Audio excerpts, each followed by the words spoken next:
Hello, hi everyone. This is Dawn Bueller, your Kansas River Keeper, and I'm here today with our Kaw Minute.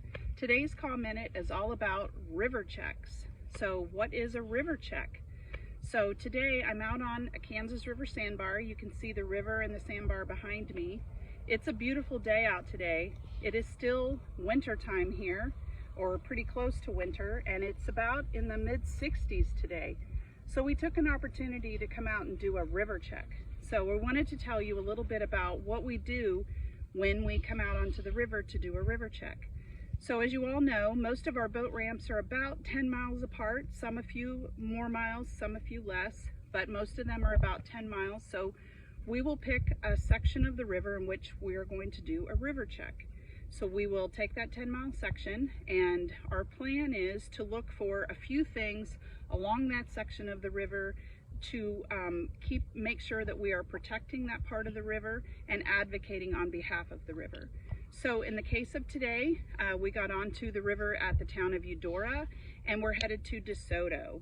And along the way, some of the things that we look for include, first of all, we're looking for new dump sites. So it is illegal to dump trash into our waterways. So we're looking for trash that is new in nature. We do know where all of the old sites are that we're working on cleaning up, but any new ones, and we will take pictures so that we have the GPS coordinates so we can have those locations back in the office. The second thing that we look for is fill violations. It's also illegal to push fill into waterways. And so we look for those as well, because sometimes folks will push fill into a waterway, and so we'll be able to see that as well from the river. The third thing that we're looking for is any violation of Kansas water quality standards. So an example of that might be a pipe that's discharging to the Kansas River. We'll look for some things that we can see visually, such as, is the discharge the same color as the receiving stream? Or is it a milky color? Does it look different?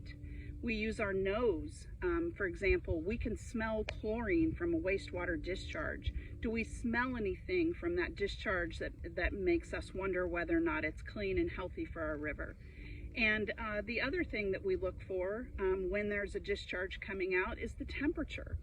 Is the temperature of that discharge the same as the receiving stream? So you wouldn't want really hot water coming into the Kansas River and killing the aquatic life.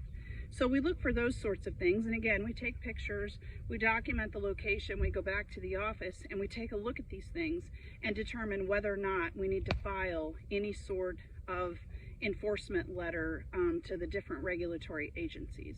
So those are the things that we're looking for when we're out doing a river check. We also look at tributaries to see whether or not a tributary that's coming into the Kansas River has anything that also doesn't look right in terms of the health of the Kansas River.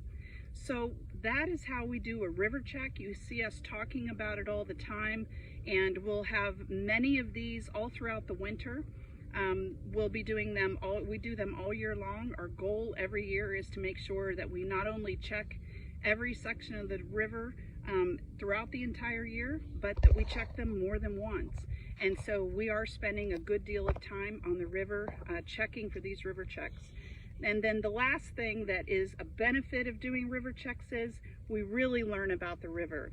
So we learn about where the sandbars are and how the river flows and how it moves. And it just makes us better navigators of the river and better stewards of the river.